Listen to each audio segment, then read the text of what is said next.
If you want to take a screenshot on your iPhone 16e, first of all, locate your power button on the right side of your phone and your volume up button on the left side of your phone. We will need it.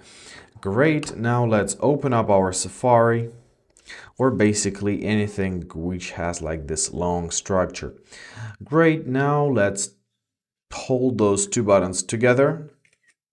Our screenshot was made. Let's tap on this pop-up window. Let's choose full page and let's press done at the top left corner. Now we have to choose whether to save it in photos or save it PDF to files. I'll save it in photos. Now let's open up our gallery. Amazing. And now let's open up our gallery. And here we'll find the whole huge screenshot. And there how it works. I hope this video is helpful. Thank you so much for watching. Have a great day and please consider subscribing to our channel.